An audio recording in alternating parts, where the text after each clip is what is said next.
aquí hay carillo articular, hay ligamento, perdón, hay membrana sinovial, hay cavidad articular, hay líquido sinovial, por eso es una articulación sinovial. También en la parte posterior no hay cavidad, solamente son ligamentos y tejido fibroso que lo unen. No hay líquido sinovial, no hay cavidad sinovial, ¿no? Entonces, la articulación sacroiliaca tiene dos tipos de articulación. En la parte anterior es sinovial y en la parte posterior es sindesmosis. ¿Cuál es la diferencia? La sinovial tiene cavidad articular. La sindesmosis no tiene cavidad. La sinovial tiene membrana sinovial, donde hay líquido sinovial. En cambio, la sindesmosis no tiene cavidad, no hay líquido sinovial, no hay membrana sinovial. Dos tipos de articulación, la sacroiliaca. Ahora, ¿cuál es la función? Transmite el peso del cuerpo por encima del hueso de la pelvis, ¿no? Hacia los huesos de los miembros inferiores. Dice, mientras se encuentran en contacto, esa es una articulación estable, ¿no? Pero tiene muy poca movilidad, ¿no? Entonces las personas, ¿no?, gestantes y las personas sobrepeso se quejan de dolor en esta zona.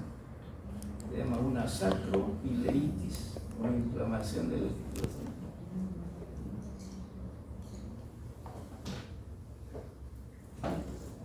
Ahora, ¿qué ligamentos va a presentar? Esta es la articulación sacro, aquí está el sacro, el corte, el cócleo, y aquí están los huesos coxales. Esta es la articulación sacroiliaca. La porción anterior es sinovial, la porción posterior es sindesmosis. Ahora, aparte de esta fibrosis que tiene aquí, presenta ligamentos. Habrá un ligamento sacroiliaco anterior, que es un ligamento muy delgado. En la parte posterior habrá un ligamento sacroiliaco posterior. Y en la parte intermedia, el ligamento sacroiliaco interóseo. Dentro de la articulación hay ligamentos. Entonces, estos tres ligamentos, sacroiliaco anterior, sacroiliaco posterior y el interóseo, se encargan de mantener las dos superficies unidas.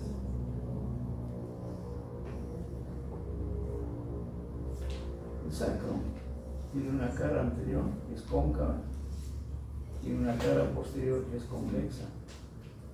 El borde superior del sacro se llama promontorio. Esta porción que sobresale hacia adelante se llama promontorio. Y por fuera están las alas del sacro. La ala del sacro, promontorio y ala del sacro. Cara anterior es una cara cóncava con agujeros sacros, los agujeros sacros anteriores, ¿no? Y aquí existen unas crestas sacras, ¿sí?, transversales, donde estuvo el anillo que unía los cuerpos, que unía los cuerpos vertebrales, ¿no? El disco intervertebral desaparece y aquí es reemplazado por hueso. Y aquí tenemos se llaman las crestas sacras. En la parte posterior, así como hay agujeros sacros anteriores, hay agujeros sacros posteriores. En la parte central está la unión de las apófisis espinosas, se llama cresta sacra. Aquí ya no hay apófisis, pero hay una cresta, que es una cresta sacra media. Lateralmente también existen aquí unas pequeñas crestas sacras laterales. Y en la parte inferior existe un hiato, se llama el hiato sacro. Este agujero, ¿no?, en forma de U invertido, se llama el hiato sacro. Por este agujero va a salir el ligamento sacrocoxígeo. Es un elemento de fijación de la médula espinal.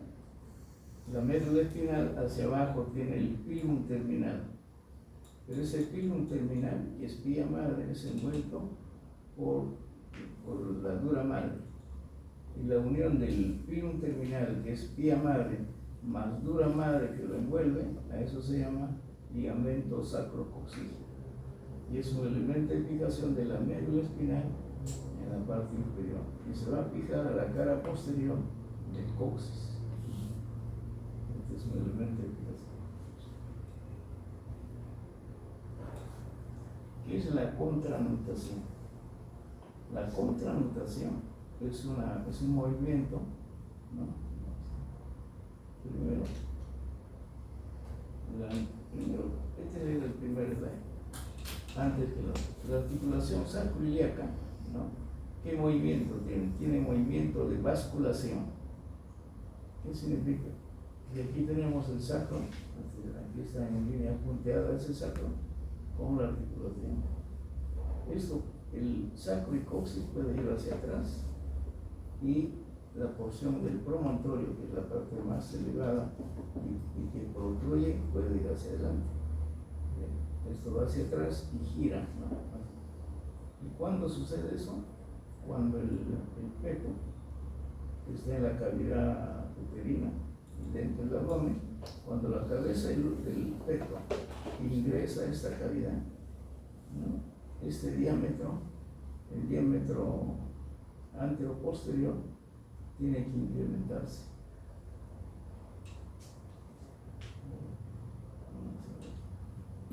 Entonces, este diámetro antero-posterior, ¿no? Entre el promontorio y el borde superior de la cinta del pubis, esto tiene que incrementarse cuando la cabeza fetal va ingresando. Y para eso, el promontorio se va hacia atrás y el sacro y el coxis se va hacia adelante, abriendo, haciendo que este diámetro sea más amplio. Pues la cabeza fetal ingresa. Una vez que la cabeza fetal ya está adentro, eso se llama encajamiento. Se llama encajamiento de la cabeza fetal. Primero el feto está dentro del útero, está en la cavidad abdominal, pero dentro del útero. Y en el último mes, la cabeza fetal ya se orienta hacia la cavidad pélvica. Entonces la cabeza ingresa, para ingresar, este diámetro tiene que aumentar. Entonces para eso, el promontorio se va hacia atrás y el sacro y coxis hacia adelante. Ingresa la cabeza fetal y a eso se llama contranutación. Ahora, durante el trabajo de parto, ¿no? Ya cuando la cabeza fetal tiene que salir, ¿no? Este diámetro tiene que incrementarse, ¿no? Inicialmente se incrementó este diámetro. Ahora, para salir a través del canal del parto, ¿no? el feto, este diámetro tiene que aumentar. Y para eso, el sacro y coxis ahora se va para atrás. El promontorio se va para adelante.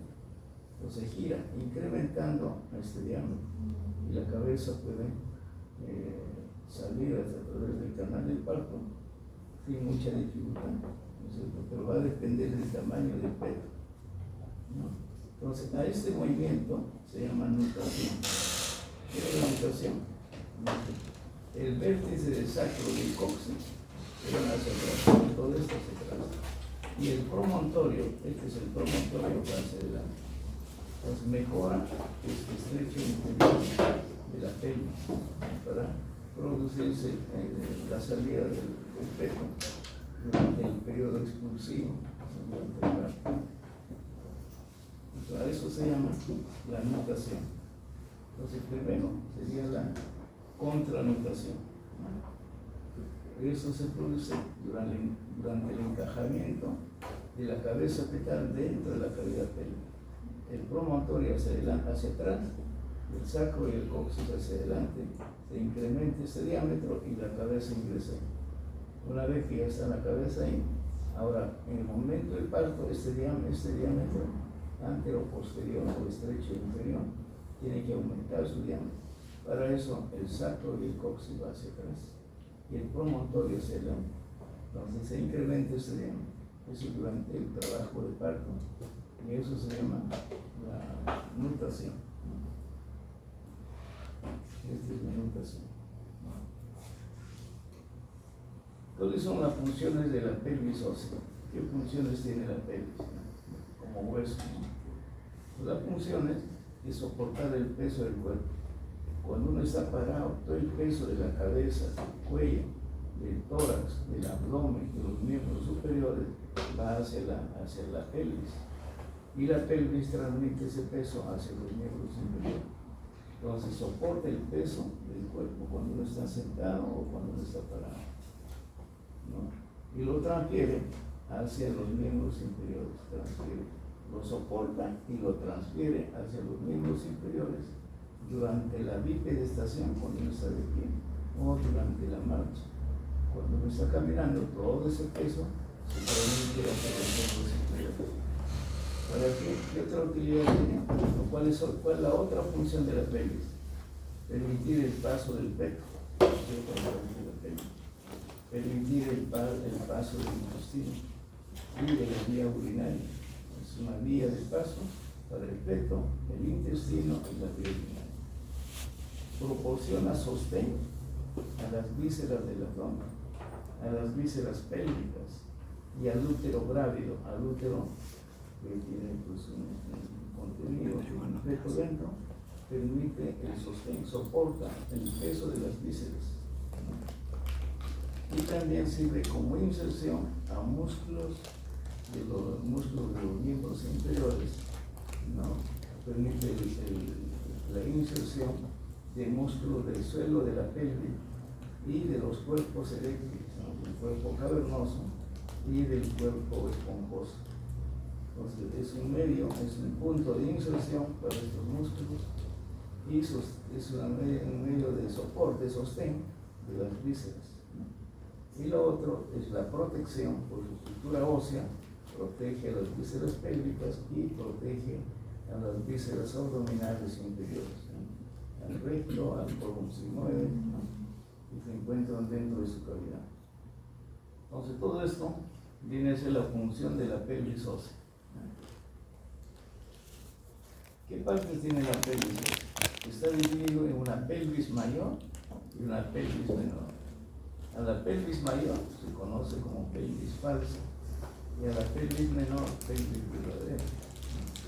Entonces hay una diferencia entre pelvis mayor y pelvis menor anatómicamente. Entonces aquí, todo esto es la pelvis.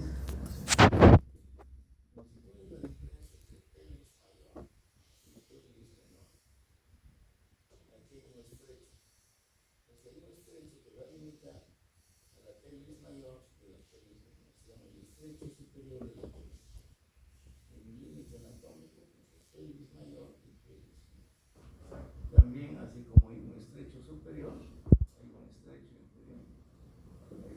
Hay un estrecho intermedio. Aquí no lo vemos. Entonces, todo esto es la pelvis ósea.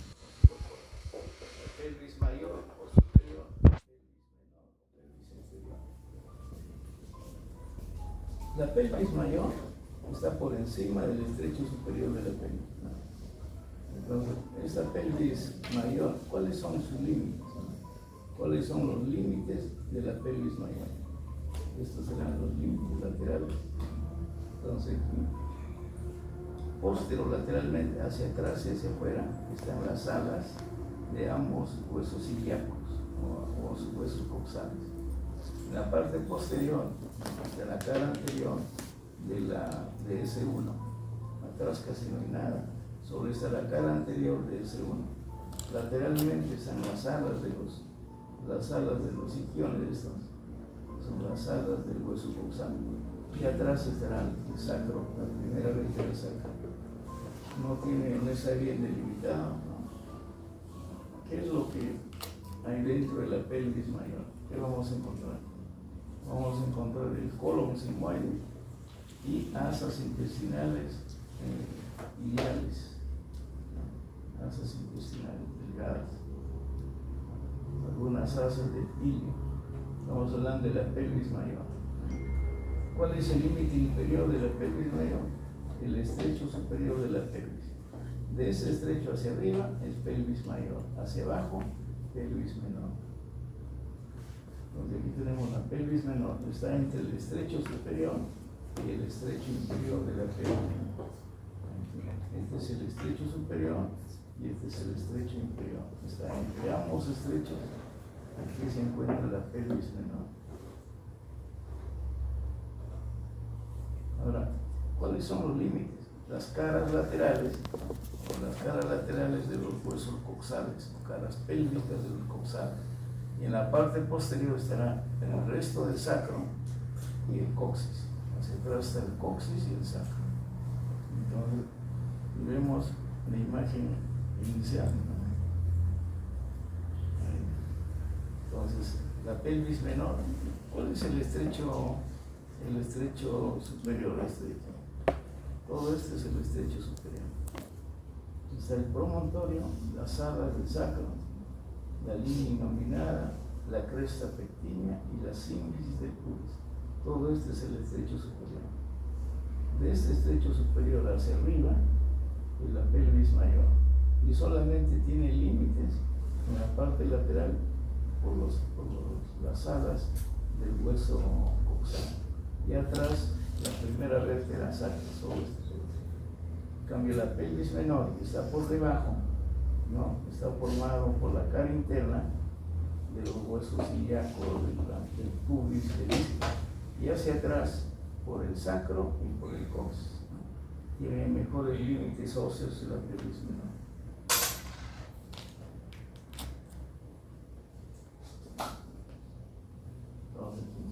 Lateralmente está la cara interna de los huesos coxales, o en la parte posterior del sacro y el coxis, ¿no? Y está ocupada, ese espacio que queda, ¿no?, limitada por estas porciones óseas, va a contener a la cavidad pélvica verdadera.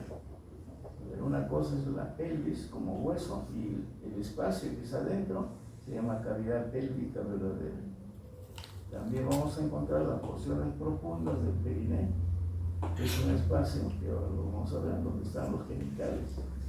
Donde están los genitales se llama perineo. Está dentro de la pelvis menor, pero en la parte baja. También tenemos unas fosas entre el recto y la tuberosidad isquiática. Se llaman las fosas isquio-rectales, ¿no? Entre la tuberosidad isquiática y el recto hay dos fosas, una fosa derecha y una fosa izquierda. También tenemos un músculo que se llama diafragma pelviano. Este músculo diafragma pelviano está formado por el elevador del ano y el músculo coxígeo. Entonces, dentro de la pelvis menor tenemos una estructura como el diafragma, ¿no? Este es el diafragma pélvico, como el diafragma que divide el tórax y el abdomen. Aquí hay un diafragma que está en la parte baja de la cavidad pélvica. Dentro tendremos vísceras pélvicas, ¿no? Dentro de la pelvis menor tendremos la vejiga, el útero, el recto, los genitales internos. Habrán vasos, nervios, ¿no? Un vaso linfático, ganglio linfático, ¿no? ¿Cuál es la importancia de la pelvis menor? La importancia tiene que ver con la parte obstétrica y la parte ginecológica. Cuando hablamos de parte obstétrica nos referimos al trabajo del parto, ¿no? Servir como un canal del parto, la pelvis menor, ¿no? Y las enfermedades ginecológicas, ¿no?, que van a depender de las vísceras que lo contienen. Entonces, este es el estrecho superior. El estrecho superior de la pelvis, según el libro Moore, ¿no?, está formado por el promontorio, esta prominencia de la primera vértebra sacra, las alas del sacro, que son las alas del sacro, y en la parte anterior le llama la cresta obliqua. Desde esta articulación hasta la otra articulación se llama cresta obliqua. ¿De quiénes forman el estrecho superior? Promontorio, alas del sacro y la cresta obliqua. Esa es la nomenclatura del mundo. Pero hay otra nomenclatura, la siguiente. Los libros franceses, ¿no?, es el promontorio, el ala del sacro, hasta ahí son iguales, ¿no? Pero luego viene la línea arqueada hasta encontrar aquí una cresta. Aquí va a haber un borde afilado, eso se llama línea pectínea o cresta pectínea. Luego la cresta del pubis, y la sínfisis del pubis. Entonces, este es el equivalente al anterior, igual es el estrecho superior de la pelvis, con otros nombres, el promontorio, la sala del sacro, la línea arqueada hasta aquí, y luego viene una cresta, se llama la cresta pectínea, también le llaman línea pectínea, y la cresta del pubis, o el borde superior del cuerpo del pubis. Y luego la sínfisis, la unión, la articulación entre ambos huesos cruzados. Entonces la nomenclatura de Moore dice promontorio, ala del sacro y la cresta oblicua, que va desde esta articulación hasta esta articulación. Pero esta cresta oblicua tiene dos porciones. La línea terminal izquierda es la nomenclatura de Moore. La línea terminal izquierda va desde la articulación sacroiliaca hasta la sínfisis del pubis. La línea terminal izquierda. Y el otro lado sería la línea terminal del lado derecho. Las dos líneas terminales se juntan y van a formar la cresta oblicua. La cresta oblicua está formada por las dos líneas terminales.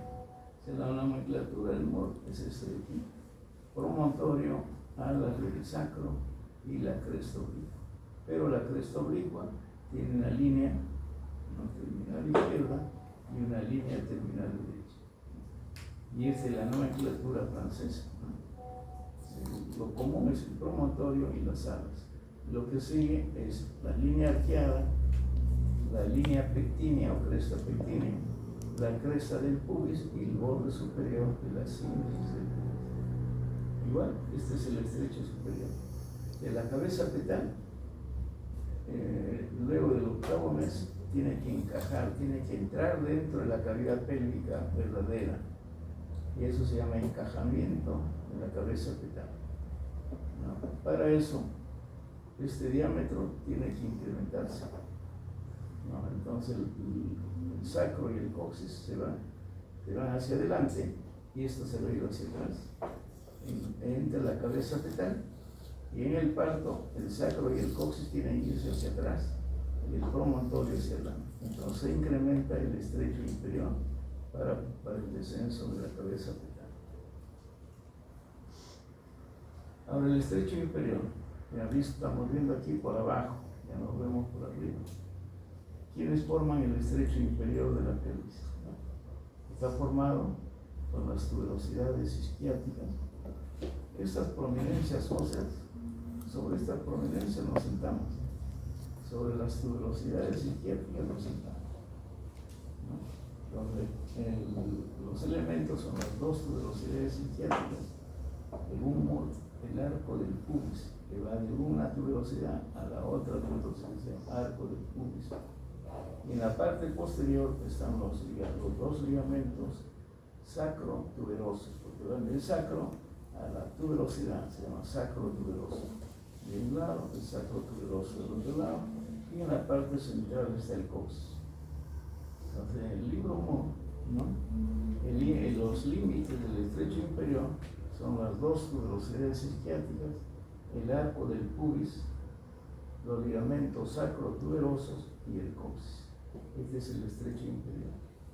Entonces, durante el trabajo de parto, durante el descenso del feto a través del canal del parto, este diámetro tiene que aumentar. ¿Y cómo va a aumentar? Haciendo que el coxis y el sacro se vayan hacia atrás. Entonces el diámetro antero-posterior se va a incrementar para favorecer el descenso de la cabeza fetal. Ahora, aquí vamos a ver el ángulo subpúbico. El ángulo subpúbico, este es el pubis. Todo esto se llama pubis, ¿no? Ambos cuerpos del pubis se llaman pubis. Entonces hay un ángulo que está debajo del pubis. Aquí. Entonces, este ángulo está formado por las ramas. Esto se llama rama isquiopubiana. Las dos ramas isquiopubianas, ¿no? Que van a depender de las tuberosidades isquiáticas, la parte ascendente, y aquí en el cuerpo del pubis hay una porción descendente. Este es el pubis, tiene una rama descendente, el isquion tiene una rama ascendente.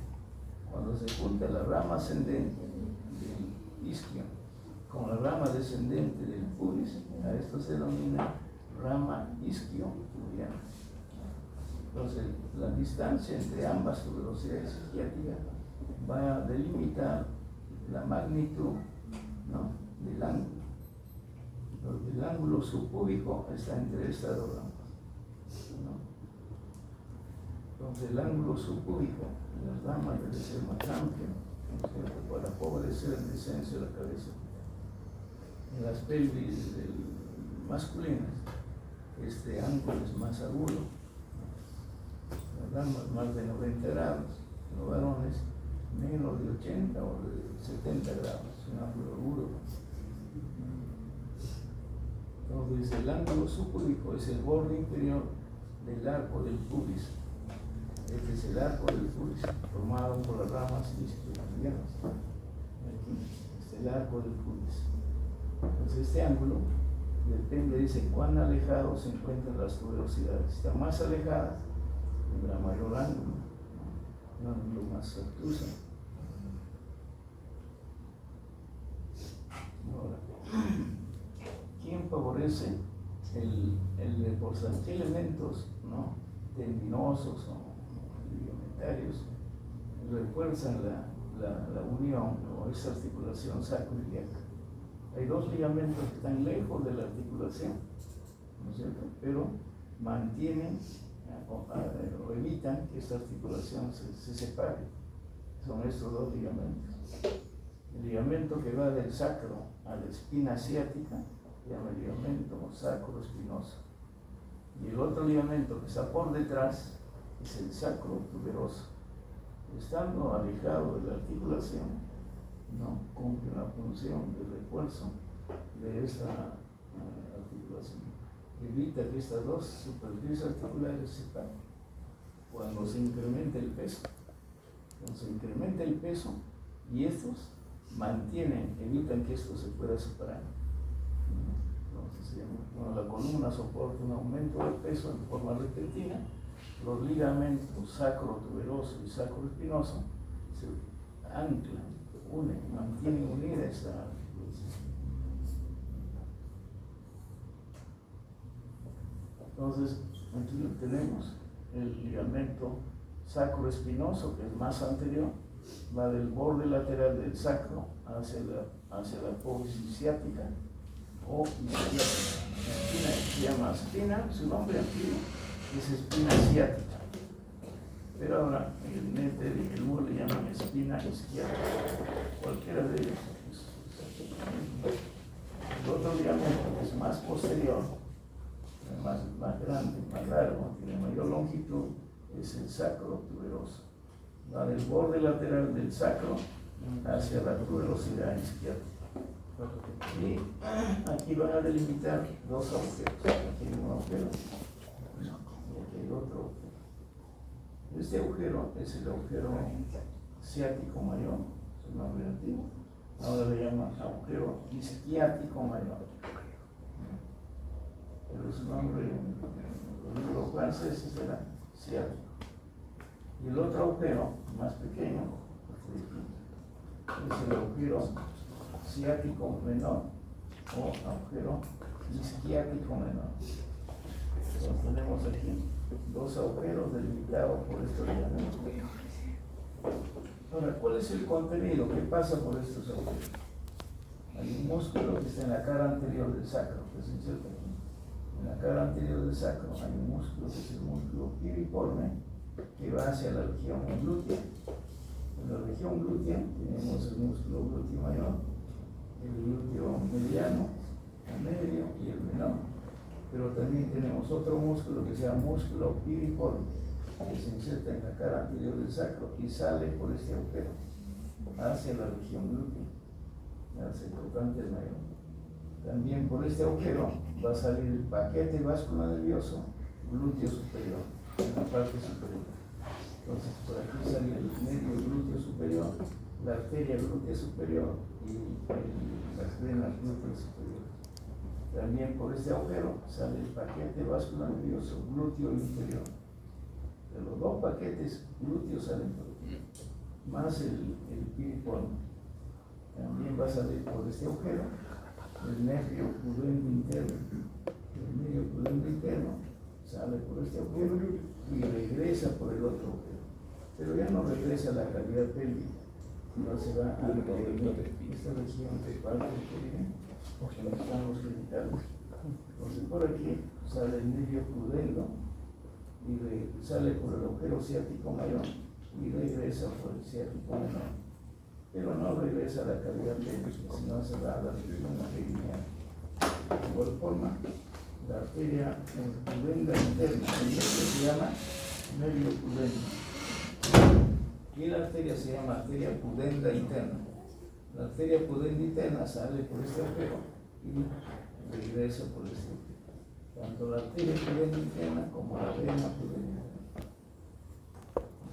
Entonces, el paquete vascular nervioso pudendo pasa por la cara interna de la tuberosidad isquiática, por aquí, ¿no? Y ese nervio pudendo se encarga de inervar la piel de los genitales, el labio mayor, labio menor, que da sensibilidad. Entonces, en las primigestas que tienen un parto por primera vez, ¿no?, que van a tener un parto, a veces el orificio vaginal es muy estrecho y hay que cortar.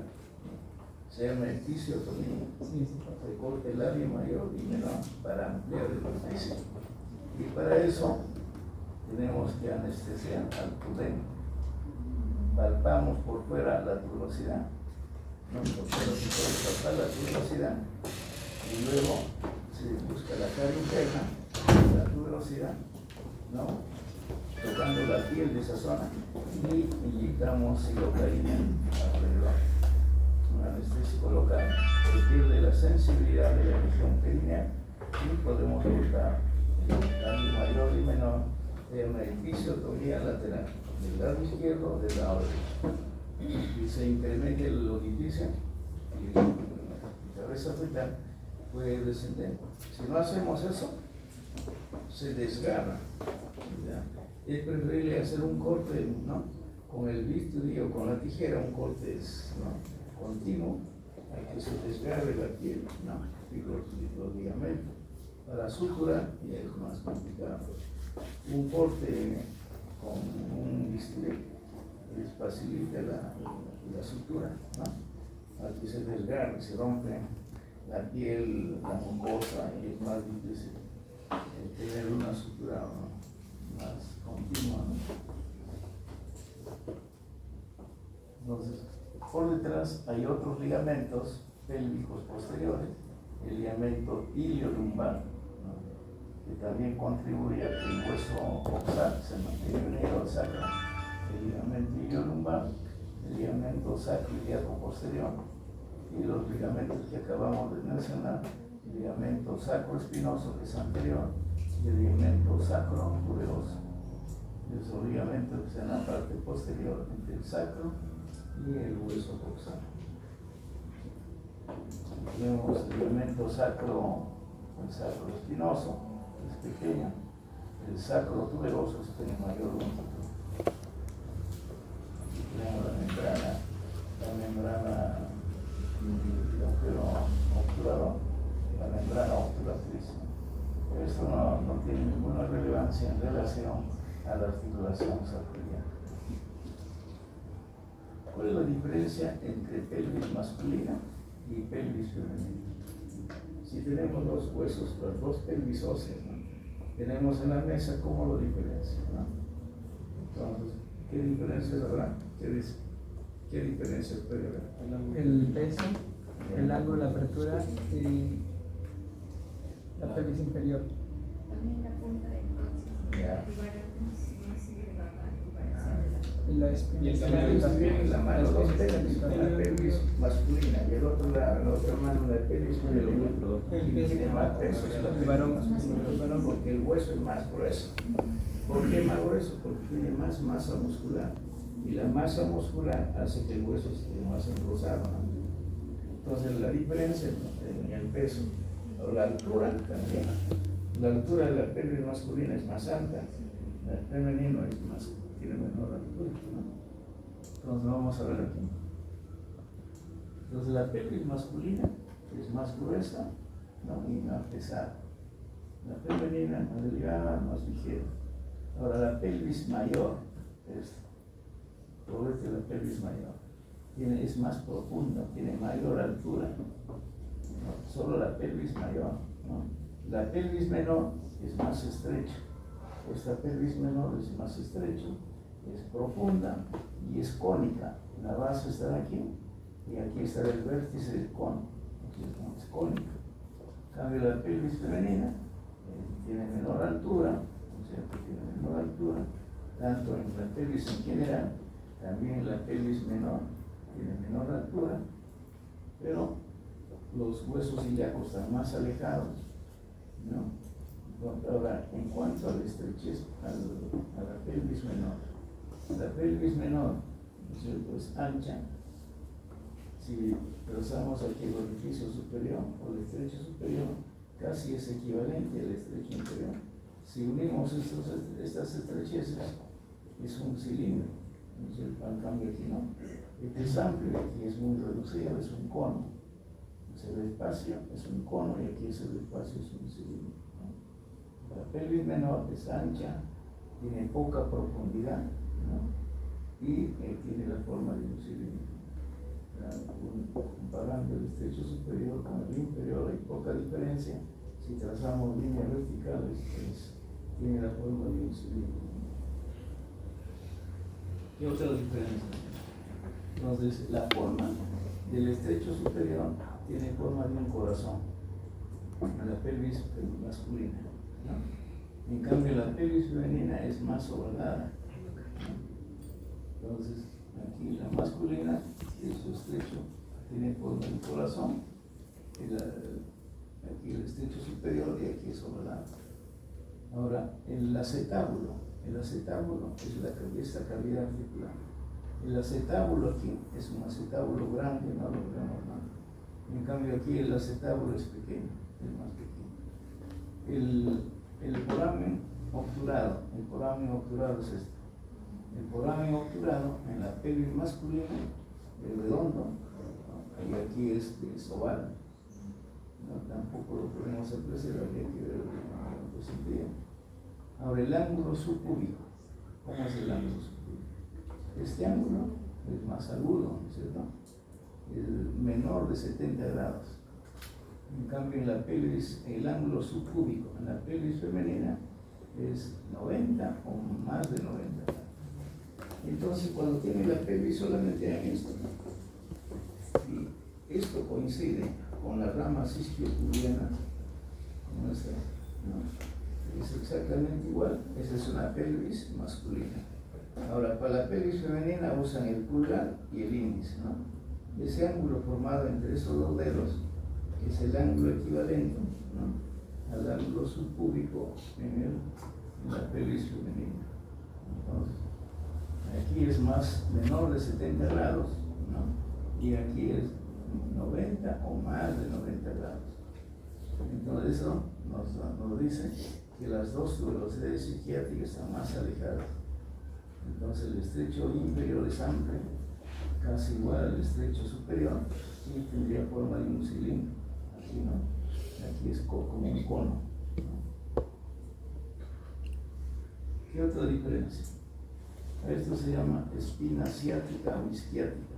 Aquí hay una escotadura, ¿no es cierto? Se llama la escotadura ciática mayor y esta es la escotadura ciática menor. Entonces, esta escotadura ciática mayor en el sexo femenino masculino es menor de 70 grados. En cambio, fíjense, en el sexo femenino es 90 grados o más de 90 grados. Este ángulo, esta escotadura, si no más agudo, aquí es 90, casi 90 grados. Entonces, esas diferencias entre la pelvis femenina y la pelvis masculina. Ahora, dice tipos de pelvis. ¿Cuáles son los tipos de pelvis? Dice, la diferencia diferencias entre pelvis masculina y femenina son claras, ¿no es cierto? Uno puede diferenciar mirando, examinando, no sé qué es una pelvis femenina o masculina, ¿no? Pero la pelvis de cualquier persona puede presentar características de sexo contrario. O sea, una pelvis femenina puede ser del tipo androide, o sea, más parece una pelvis masculina. Y al revés, la pelvis de un varón puede parecer una pelvis femenina. Puede ser lo que dice aquí. Porque, claro, en general hay diferencia, ¿no es cierto? Pero en las variaciones, en las variantes, cualquier pelvis de una persona puede tener características del sexo. Entonces, este autor en 1933 clasifica las pelvis, ¿no? Con el pelvis ginecoide, es lo más frecuente en las damas, pero hay una pelvis androide, más frecuente en los varones. Y como variantes, hay una pelvis antropoide, ¿no? Y también hay una pelvis que su diámetro antero-posterior es más grande, es más estrecho, y hay una pelvis platipeloide, es una ginecoide pero más grande, su diámetro anverso es mayor, mucho mayor que una ginecoide. Entonces hay 4 tipos de pelvis: ginecoide, androide, platipeloide y antropoide. Son 4 tipos de pelvis. Entonces un varón puede tener una pelvis cualquiera de estas, pero lo más frecuente es un androide, y una dama lo más frecuente es una pelvis ginecoide, pero puede tener cualquiera de las otras, ¿no? Como variantes anatómicas, ¿no? Por ejemplo, aquí está la clasificación. Dice, lo más frecuente en el sexo femenino es una pelvis ginecoide, la que hemos descrito, ¿no? Y lo más frecuente, lo más habitual en los hombres es una pelvis androide, ¿no? Pero también esta pelvis puede estar en mujeres caucásicas, ¿no? Pero es del androide, ¿no? En el sexo masculino. Pero en mujeres caucásicas dice pelvis ginecoide o una pelvis androide, ¿no? Y es menos frecuente o es infrecuente una pelvis platipeloide, ¿no? Entonces estas dos pelvis, y aquí la parte central, son variantes anatómicas, ¿no? Lo más frecuente es que el sexo femenino presente una pelvis ginecoide y el varón una pelvis androide, pero dentro de esto hay variantes anatómicas, ¿no? Las mujeres afroamericanas tienen una pelvis ginecoide o una pelvis antropoide, ¿no? Lo más frecuente o lo relativamente lo menos frecuente, ¿no? Pero pueden tener cualquiera de los otros tipos. Entonces, ¿cuál es la importancia de la pelvis menor? O sea, la parte baja, debajo del estrecho superior. El tamaño de la pelvis menor es importante dentro del aspecto obstétrico, ¿no? ¿Por qué? Porque es un conducto óseo y a través del cual pasará el feto durante el parto vaginal. Entonces, ¿qué hace el obstetra, el ginecobstetra? ¿Qué tiene que hacer en el examen durante el control prenatal, antes del nacimiento? ¿Qué debe hacer? Valorar la pelvis, ¿cierto? ¿Y qué más valora? ¿Solo la pelvis? El feto, el tamaño fetal. Entonces, un feto grande, ¿cuánto pesa un feto promedio? ¿Cuánto pesará un feto promedio? En términos o relación. Final. 3 kilos. 3 kilos y medio. 3 kilos. 3 kilos y medio un feto promedio. Pero ¿qué pasa si es un feto de 4 kilos y medio? Hay fetos grandes. Pero el gestante tiene una pelvis estrecha. No va a poder usar la vía vaginal. ¿Qué tendríamos que hacer? Una cesárea, o sea, se planifica con tiempo, ¿no? Porque para eso es el control prenatal, ¿no? Hay que valorar la compatibilidad feto-pélvica, ¿no? Si hay alteración, o sea, no es compatible, ya planificar una cesárea, ¿no? Pero para eso es importante el control prenatal. Los primeros 3 meses ¿cómo se controla? Una vez por mes. Los siguientes 3 meses, 2 veces por mes. Y los siguientes, es semanal, ¿no? hasta el periodo del parto, ¿no? Entonces, porque el feto va a ir variando de tamaño, ¿no? Entonces va a ir incrementando y al final ya puede valorar, dice, no, este feto es muy grande, esta es una pelvis estrecha o una pelvis asimétrica.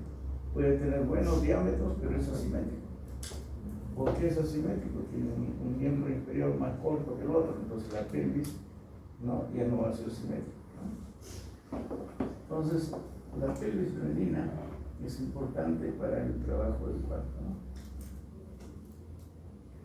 Ahora, ¿qué hacemos? ¿Cómo determinamos si es una pelvis adecuada para el tamaño del feto, ¿no? Eso se llama pelvimetría. Entonces, para determinar la capacidad de la pelvis femenina para el trabajo de parto, debemos obtener los diámetros de la pelvis menor. ¿Y cómo obtenemos los diámetros? Mediante la pelvimetría manual, pues el tacto vaginal. Y también pues, se puede usar resonancia, tomografía, radiografía, ¿no? Y de esa forma valoraremos la pelvis menor y valoraremos también el tamaño fetal y veremos si hay compatibilidad o no hay compatibilidad. Entonces la pelvimetría es la medición de los diámetros del estrecho superior y del estrecho inferior, mediante la pelvimetría manual, que es lo clásico, ¿no? Entonces el ginecobstetra o el médico en general, ustedes deben estar capacitados para valorar esto, porque ustedes van a hacer el serum. ¿Dónde hacen el serum? En las zonas de frontera, alejado de la ciudad, donde solamente hay un médico, un técnico o una enfermera o una obstetricia. Pero generalmente está el médico y un técnico o una técnica, nada más. No hay radiografía, no hay resonancia, no hay nada. ¿Y qué pasa si le llaman el paciente está en trabajo de parto? Ya tiene contracciones, tiene que ir a valorar, pues el tacto vaginal, ¿no? Pero ahí van a encontrarse con las costumbres de la gente que vive, ¿no? Alejado de la ciudad. No van a permitir el feto o el esposo no quiere, ¿no? Entonces tienen que luchar contra todo eso, ¿no? Bueno, suponiendo que tienen que valorar, hay que usar la pelvimetría manual, ¿no? Entonces tiene importancia cuando se sospecha estrechez pélvica, ¿no? Usted dice que es una pelvis estrecha, tengo que valorar si va a pasar o no el feto a través del canal del parto, ¿no? ¿Qué pasa si empezó el trabajo de parto? ¿Qué es un trabajo de parto? ¿A qué le llamaría el trabajo de parto? La contracción, dilatación. La contracción, pero la contracción. Ahora, ¿cómo valoro la contracción? ¿Y cuándo ya está en trabajo de parto? Porque el paciente empieza el dolor, las primigestas, ¿no? Empieza el dolor y viene gritando emergencia. Examina, el útero no se ha dilatado, todavía no ha madurado el útero, no hay nada de dilatación, el engrosamiento del cuello uterino está igual, pero el paciente ya tiene dolor. ¿Qué hacen? ¿Lo hospitalizan o lo mandan a su casa? Depende, dilatación. Si no hay dilatación y es primigesta, que vaya a caminar, bueno, Sí. a veces un día, ¿no? Porque si lo hospitalizan, que van a hacer todo el día ocupando una cama. No, y caminando se va dilatando más, demora en la dilatación. Entonces ustedes, una buena contracción, cuando el útero se pone como una piedra, ustedes pueden pararse sobre el útero y no se hunde. Ese es el grado de contracción.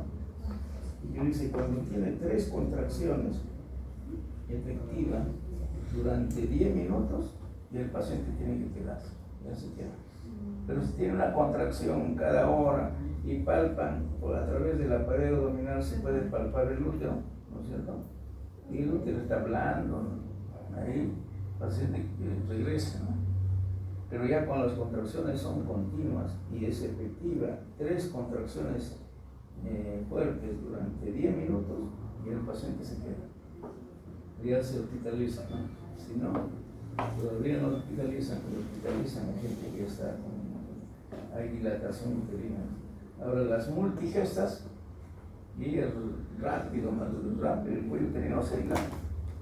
En el camino puede, ¿no? Puede tener el taxi, el baño, su casa, ¿no? O en sala, o cuando recién están haciendo la historia, están evaluando, puede producirse el alumbramiento. En cambio, en la primigesta se toma su tiempo.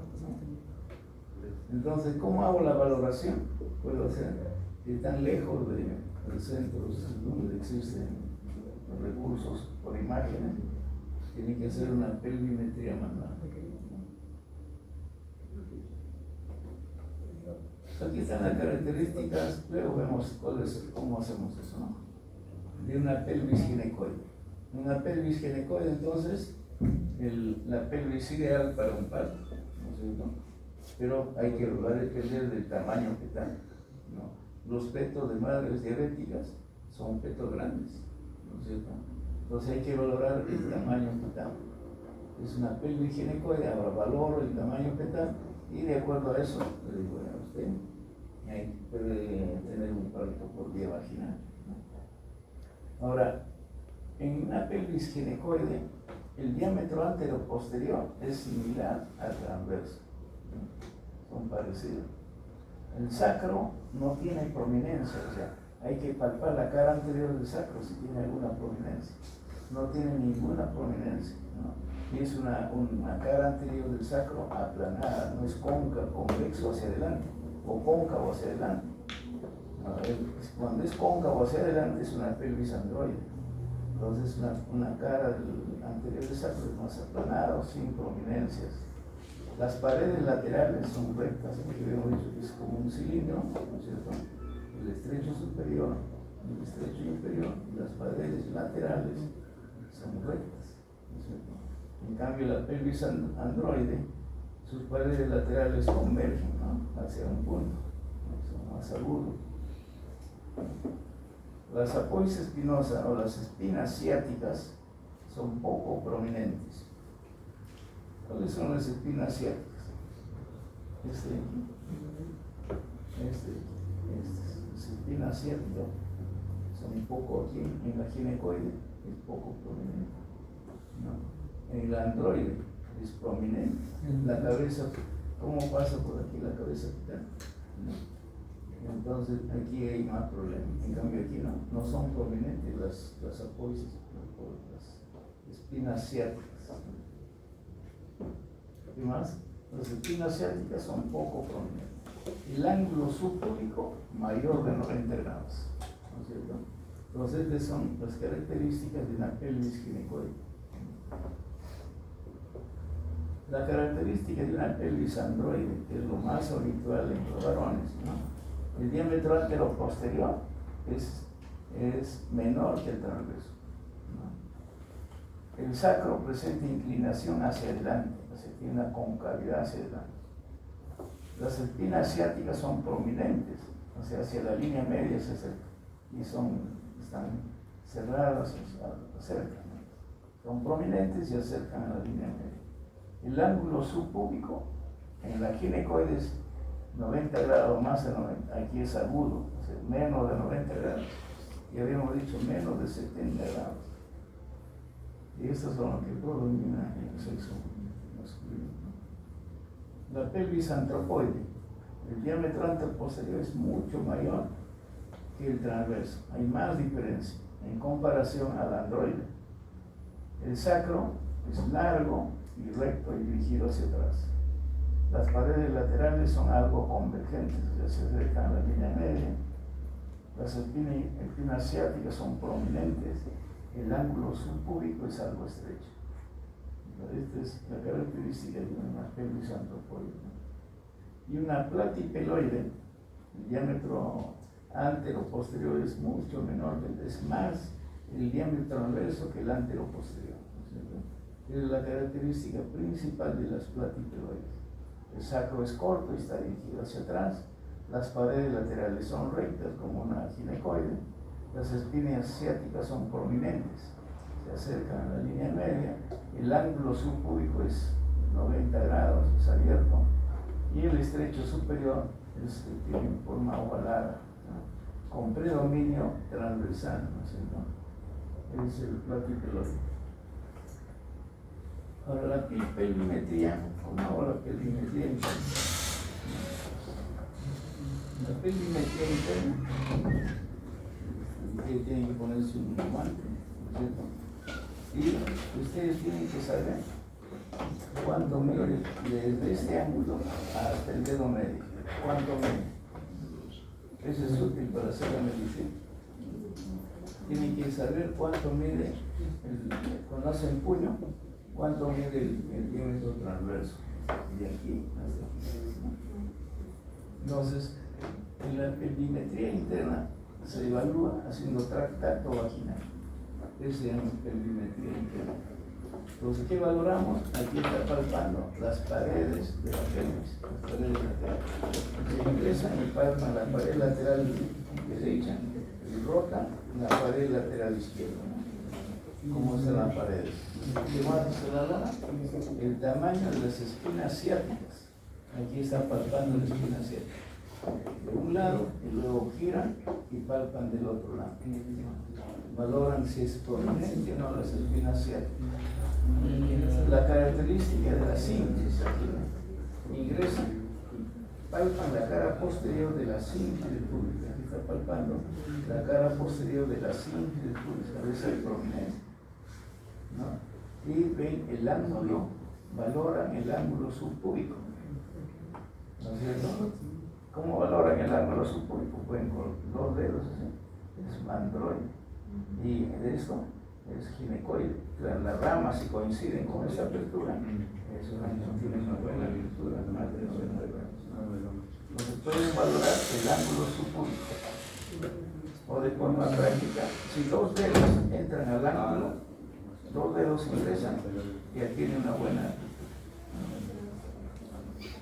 La concavidad del sacro, aquí miren, está palpando la cara, la concavidad del sacro. ¿Qué grado de concavidad? Es aplanada, es muy cóncavo hacia adelante, ¿no? Entonces ingresa y valora la concavidad del sacro. Y luego la movilidad del coxis, ¿no es cierto? Hay coxis que están. Entonces el coxis delante y debajo del parto se luxa, se va hacia atrás por la presión de la cabeza. Y luego el diámetro bi-isquiático, o sea, de una tuberosidad a la otra tuberosidad. ¿Cuánto mide? Y para eso hacen un puño. Aquí. Ustedes deben saber cuánto mide desde aquí hasta aquí. Pero no ingresan con el puño, ¿no? Esto es por fuera. Se apartan aquí las tuberosidades isquiáticas, la piel. Aquí está la piel. Y empujan un poco, pero por fuera, ¿no? Entonces, esto debe medir mínimo 11 centímetros. Si ustedes, el puño de ustedes mide 12, ingresan, y el buen diámetro tiene más de 12 centímetros. Entonces dice, presionar las partes blandas con la mano empuñada. Si no pasa con facilidad, pero va a depender de qué tamaño tiene.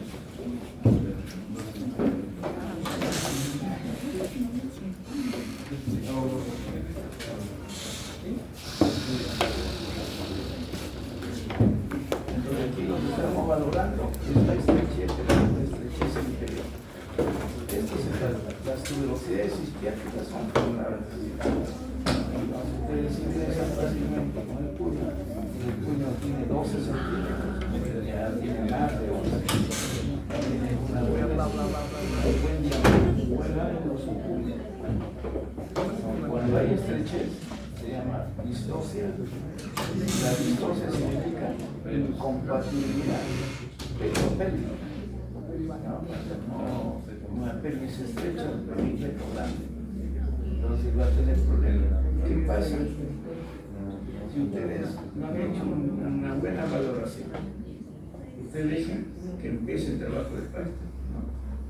Y empieza a dilatarse el cuello uterino y el diámetro del cuello empieza a abrirse. Y luego ya no desciende más la cabeza. Y sigue la contracción y no desciende la cabeza, porque cada 15 minutos hay que hacer tacto vaginal para ver si ha descendido la cabeza. Si el cuello uterino se ha dilatado, se ha madurado el cuello. La madurez del cuello uterino significa que si tiene el grosor de un pulgar, el grosor del montón, eso se pone como una tela, las justas pueden palpar. El grosor, que es como de un pulgar, termina con un grosor de un papel, una hoja. Y ustedes tienen que agudizar su espejo de dedo para palpar esa disminución del grosor. Y ahí valorar, tiene 10 centímetros de dilatación, que el paciente pasa a otro ambiente, al expulsivo. Le dice, no, este paciente ya terminó, está dilatado, pasen a la sala del expulsivo. Ahí lo pasan. Ya está dilatado 10 centímetros y apenas pueden palpar el cuello uterino. Ahora, ¿qué pasa si se queda ahí? No desciende. ¿Qué harían si no desciende? Han hecho una mala valoración, ¿no? O tiene doble circular de cordón en el cuello del feto. El cordón umbilical tiene 2 vueltas, hasta 3 vueltas y no le deja descender, ¿no? Entonces, o es una placenta que está obstruyendo, una placenta previa. ¿Han escuchado la placenta? Sí, sí, ¿No? La placenta que está cerca al orificio uterino, ¿no? Y no desde ahí sangre. ¿Qué pasaría en una placenta previa? ¿Cuál es el peligro? El sangrado. El paciente puede fallecer. La placenta está bloqueando el descenso de la cabeza, está en el orificio interno del útero. ¿Eso que cesárea? Ahí cesárea tiene que ser, pero ahí el paciente ya desde los primeros, los 3 primeros meses ya empieza a sangrar. El útero va creciendo y la placenta que está en el orificio empieza a sangrar. Entonces amenaza de aborto, le toma una ecografía, es placenta previa. O sea, no va a descender por vía vaginal. Tienen que ser cesárea y cuidar al paciente porque en cualquier momento hay un sangrado masivo y se muere el paciente. También hay el agotamiento del útero. El útero empieza a contraerse y hay un momento en el cual ya no se contrae. ¿Qué harían? Le pueden administrar oxitocina. La oxitocina incrementa la contracción, pero el útero puede en un momento ya estar fatigado, ya no hay nada, hay que hacer una cesárea. El peligro es el sufrimiento del feto. Cada vez que se contrae el útero, el feto empieza su frecuencia cardíaca, se empieza a elevar. Y si se eleva más de 150 el feto puede morir, se muere el feto. No, y se mueren ustedes porque lo van a demandar, no han hecho un bueno. Entonces hay que saber en qué momento ya decir, no, vamos a cesárea, porque si no el feto termina muerto, ¿no? Se llama muerte fetal. A veces son fetos valiosos. ¿Qué es un feto valioso? Es el único que va a tener, no va a tener más. Ha hecho todo. Hay pacientes que son infértiles, ¿no es cierto? Entonces tuvo el tratamiento por infertilidad y al final sale embarazada. Y es el único. Y el feto se muere. Por eso muere la madre igual. No, por un sangrado, si no hay un buen descenso, o una placenta previa, ¿no? O otro motivo. Es delicado la especialidad. La mayor cantidad de demandas son los ginecólogos, los ginecobstetras. Aquí en cualquier parte del país, ¿no? En cualquier parte del mundo. Aquí tenemos los diámetros. El diámetro promonto suprapúbico. Este diámetro se llama promonto suprapúbico. Y por debajo el diámetro promonto subpúbico. Este es el pubis. Promonto suprapúbico. El otro diámetro es promonto subpúbico y el otro es promonto retropúbico. Son 3 diámetros en el estrecho superior. Diámetros antero-posteriores. Es un diámetro de la línea media. El promonto suprapúbico le llaman conjugado anatómico. Al promonto retropúbico, conjugado obstétrico. Y al promonto subpúbico le llaman conjugado diagonal. Entonces aquí están los valores. ¿Cuál es el diámetro más importante? Es el promonto retropúbico. Se llama conjugado vera o conjugado obstétrico. ¿Cuánto debe medir mínimo? 10.5. Ahora, ¿cómo valoro el promonto retropúbico? Entonces, la altura del tacto vaginal, lo que voy a valorar es el promonto subpúbico, porque por ahí ingresa. Mido el promonto subpúbico y a ese valor le quito 1.5. Y al quitarle 1.5 debe ser 10.5 o más, ¿cierto? Entonces ustedes desde su pliegue del pulgar hasta el dedo medio mide 13 centímetros, ¿no? Ustedes hacen el tacto y apenas pueden palpar el promontorio. Entonces este es 13 centímetros. Si le quito 1.5, ¿cuánto sería? 11.5, ya es mayor que 10.5. Se tiene un buen diámetro promonto retropúbico, ¿no es cierto? Entonces, quitándole 1.5, van a valorar el conjugar ustedes, pero al promonto subpúbico le quitan 1.5. Entonces, el diámetro más importante de los anteroposteriores es el conjugar ustedes. Por ahí existen otros diámetros. Habíamos dicho promonto suprapúbico, son los diámetros de la línea media, ¿no? Ahora hay diámetros transversos. El diámetro transverso máximo es el punto más alejado de las líneas inominadas. Esta es la línea inominada, que buscan el punto más alejado, se llama el diámetro transverso máximo. Esto debería ser mínimo 13.5. Y el diámetro oblicuo de la cresta pectínea hacia la articulación del lado opuesto es el diámetro oblicuo máximo, es el mínimo 12.5 centímetros. El pecho, a medida que va descendiendo, busca los mejores diámetros para descender hacia la cavidad pélvica, ¿no? Busca el mejor diámetro y por ahí desciende la cabeza inversa, ¿no? Pero si es una pelvis estrecha, nunca va a encajar, o sea, nunca va a producirse el ingreso de la cabeza dentro.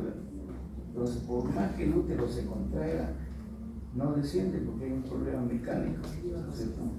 Entonces ahí cesárea nada más. Pero quien valora es el médico, ¿no? Después tenemos un diámetro biciático, entre la espina ciática y la otra espina ciática. Se llama el diámetro biciático. ¿Cuánto mide? Mínimo de 10 centímetros. ¿Cómo se llama el diámetro? Biciático, 10 centímetros. De la espina a cuando es prominente va a ser menos de 10. Si está muy cerca de la línea media, si es 9, 8, no conviene, o sea, intentar cuarto porque puede rasgarse el útero, puede rasgarse la cabeza del pecho. Después tenemos el diámetro subpubis, subsacro, o sea, el vértice del sacro con el borde inferior del pubis. El diámetro subpubis, subsacro. Este es el estrecho medio. Tiene tres estrecheces: el superior, el inferior y el medio. ¿Cuáles son los elementos del estrecho medio? Son las espinas ciáticas. Luego el diámetro subpubis, subsacro. Este es otro estrecho medio. Hay que valorarlo igual de sus espinas. Entonces, esta es una maniobra para valorar el ángulo subpúbico. Colocan el pulgar, este es por fuera. Aquí tenemos la tuberosidad isquiática, es la rama isquiopubiana. Entonces el pulgar lo colocan paralelo a esta rama y el otro a esta rama. Y mirando la distancia entre sus dos pulgares, ustedes aprenden, se aprende a valorar el ángulo. Si es un ángulo agudo o es un ángulo, pues, tienen un buen ángulo, no van a llevar pues, un transportador para medir, simplemente es de tantas veces que examinan al paciente que se tiene un buen ángulo para valorar el ángulo. Aquí lo que les decía, esto lo pueden hacer, pero más en el hueso, en la práctica, ¿no? Colocan sus dos dedos aquí en la macizo boliviano, si tiene esta apertura equivale al espacio entre el pulgar y el dedo medio, es una pelvis androide. Si ustedes separan el pulgar del dedo índice y coincide esta apertura, es una pelvis ginecológica. Luego tenemos el rombo de Michaelis. Entonces, en la parte posterior se llama rombo de Michaelis. En la parte posterior de la parte lumbar, la región lumbar, aquí se puede palpar la quinta lumbar. Y aquí hay unos hoyuelos, ¿no?, en la parte lateral. Y aquí toma en consideración el inicio del surco interglúteo. Entonces, este rombo debe ser simétrico. Y el rombo es simétrico, significa que tiene una pelvis simétrica. Inclusive se puede valorar cada uno de los lados del rombo, ¿no?, y valorar los ángulos. Y en forma indirecta, esta pelvis es una pelvis simétrica, tiene buenos ángulos, ¿no? Los lados también hay que valorar. Hay una tabla para valorar, ¿no?, el rombo de es una pelvis normal, es la simétrica, ¿no? Una pelvis asimétrica. Entonces, un rombo asimétrico es una pelvis asimétrica. Entonces ahí no hay tanto vacío. Puede ser una pelvis aplanada, una pelvis estrecha, va a depender de la forma del rombo. Ahora, el paciente que se acerca porque el dolor es intenso. Ni se acerquen al paciente que está con contracción. ¿Qué pasa si se acerca? Los agarre con uña y todos los campos. Las uñas en la mano. Ahí el dolor es intenso, pero ¿a dónde más se refleja el dolor? Al rombo de Michaelis. No, porque los huesos ahí se están sufriendo, ¿no?, la tensión, ¿no?, del descenso de la cabeza. Entonces, el rombo es la zona en la que el dolor se siente con más fuerza en las mujeres por el estiramiento de los ligamentos, por la presión sobre la pelvis ósea, por la distensión del segmento del útero, o sea, el cuello uterino. Se está distendiendo el cuello uterino y se refleja el dolor hacia el rombo. Entonces, algunos colocan anestesia en esa zona, ¿no?, para bloquear el dolor. Ahora, ¿existe resonancia para medirlo? Ahora existe resonancia. La resonancia para medir aquí, porque este es el promotor. Este es el borde superior de la cinta del pubis. Es la cinta del pubis, borde superior. Aquí está valorando el diámetro promonto suprapúbico. Y se puede valorar cualquiera de los diámetros. Promonto suprapúbico, promonto subpúbico, promonto retropúbico. Con el aparato ustedes pueden medir, hay programas para medir la distancia. Aquí el diámetro bituberoso, de una tuberosidad a la otra tuberosidad. Aquí, forma, este será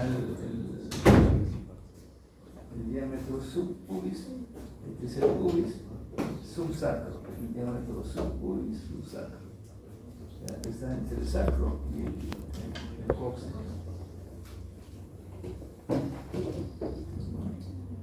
Bueno, vamos a ver la otra clase, que es perineum. La otra clase. Ya 10 minutos.